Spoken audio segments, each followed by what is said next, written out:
अनमने से निराश और मन से बेचैन थे राजा प्रसेनजीत। तभी महारानी ने अपनी कोमल और मृदु वाणी से कहा, महाराज, क्या बात है जो आप इतने चिंतित दिखाई दे रहे हैं? महाराज प्रसेनजीत ने कहा, आज रात मैंने एक दुखद स्वप्न देखा है कि मेरे पिता पितृलोक में दुखी हैं। महारानी ने महाराज की बात को ध्यानपूर्वक सुन कहा, देव, आप चिंता न करें। इसका अर्थ हम कुलगुरु से जरूर पूछेंगे और वे हमें अवश्य ही कोई ना कोई मार्ग सुझाएंगे। अगले ही दिन राजा प्रसेनजीत ने राज्यसभा में कुलगुरु से अपने पिता के उस दुखद स्वप्न की मंत्रणा की। कुलगुरु ने कहा, महाराज, आपको अपने दिगंबत पिता की आत्मा की तृप्ति के लिए पिंडदान और ब्राह्मणों को गोदान करना चाहिए। राजा ने कुलगुरु और राजपुरोहित से मंत्रणा कर पिंडदान का समय और स्थान निश्चित कर लिया। महाराज ने सेनापति से सभी परिजनों को पिंडदान पूजन में आमंत्रित करने को कहा और उसने वैसा ही किया। सेनापति जब जेतवन से जा रहे थे तब उसने भगवान बुद्ध के वहां विराजमान होने की बात सुन रखी थी। उसने महाराज के समक्ष बुद्ध के जेतवन में पधारने की बात भी कही। राजा प्रसेनजीत भगवान बुद्ध के बड़े प्रशंसक थे। उन्होंने अपनी पत्नी से कहा, हमें पिंडदान विधि विधान में बुद्ध को अवश्य ही आमंत्रित करना चाहिए। और महारानी ने कहा, देव, क्यों ना हम स्वयं उनसे पिंडदान पूजन की याचना करें। फिर रथ पर सवार हो महाराज जेतवन में भगवान बुद्ध के समक्ष जा पहुंचे। राजा रानी ने बुद्ध को नमन किया और एक ओर बैठ गए।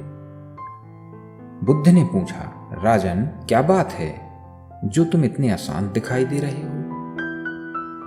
राजा ने स्वप्न की सारी बात बता दी और उनसे पित्रात्मा की शांति के लिए अनुष्ठान करने की विनती करने लगे। बुद्ध ने भी राजा की प्रार्थना को सहर्ष स्वीकार कर लिया। आसमान में कांव कांव करते कौवे उड़ रहे थे। नदी अपनी चंचलता से बह रही और राजा रानी अपने सभी परिजनों सहित कर रहे थे बुद्ध का इंतजार। और तभी भगवान बुद्ध नदी के उस तट पर आ पहुंचे।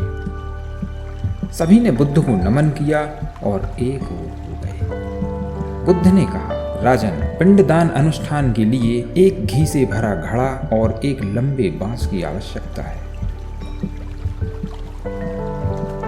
सेनापति ने उसे तुरंत ही प्रस्तुत कर दिया।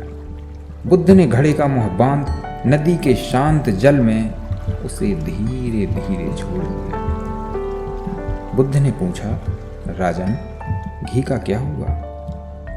राजा ने कहा, भगवान, घी तो नदी की तली में सुरक्षित है। बुद्ध ने कहा, राजन, इस बांस से घी के घड़े को तोड़ दो। और फिर राजा ने वैसा ही किया। घड़ा फूटते ही सारा घी नदी के सतह पर आ गया। बुद्ध ने कहा, राजन, घी का अब क्या हुआ? राजा ने कहा, भगवान, घी नदी की तली से ऊपर आ गया है। अब बुद्ध ने एक और घड़ा मंगवाया जो आधा कंकड़ और पत्थरों से भरा था। बुद्ध ने कपड़े से उसका मुंह बांध और नदी के शांत जल में धीरे धीरे छोड़ दिया। घड़ा आधा भरा था, इसलिए वह पानी की सतह पर तैरने लगा। बुद्ध ने फिर पूछा, राजन, कंकड़ पत्थरों से आधे भरे इस घड़े का क्या हुआ? राजा ने कहा, भगवान, घड़ा तो पानी के ऊपर ही तैर रहा है। और फिर बुद्ध ने कहा, राजन, इस घड़े को भी बांस से तोड़ दो। और फिर राजा ने वैसा ही किया। घड़ा फूटते ही सारे कंकड़ पत्थर नदी की तली में जा बैठे। तब बुद्ध ने पूछा, राजन, घड़े के कंकड़ पत्थरों का क्या हुआ? और राजा ने कहा, भगवान, कंकड़ पत्थर तो तली में बैठ गए। तब बुद्ध ने राजपुरोहित की ओर देखते हुए कहा, मित्र, क्या तुम अपने यज्ञ पूजन और अनुष्ठान से इस घी को नदी की तली में और इन कंकड़ पत्थरों को पानी की सतह पर ला सकते हो? और उसने कहा, नहीं बुद्ध, यह असंभव है। घी की प्रकृति पानी पर तैरने की है और पत्थर का स्वभाव पानी में डूबने का। तब बुद्ध ने कहा, तो फिर यह सभी मिष्ठान और खीर आदि व्यंजन किस प्रकार पितृलोक को पहुंचाओगे? राजपुरोहित अवाक रह गया और सभी नतमस्तक। राजा और राजपुरोहित बुद्धिमान थे।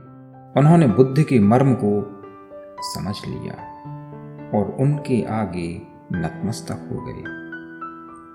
और तब भगवान बुद्ध ने कहा, राजन, हम किसी व्यक्ति की मदद तब तक कर सकते हैं जब तक कि वह जीवित है, और कोई व्यक्ति भी तभी तक हमारी मदद कर सकता है जब तक वह जीवित है, क्योंकि मृत्यु के पश्चात व्यक्ति का अस्तित्व उसी प्रकार नष्ट हो जाता है जिस प्रकार दीपक के बुझने पर प्रकाश का। इसीलिए हमें अपने माता पिता और परिजनों की सेवा उनके जीवन काल में ही कर लेनी चाहिए।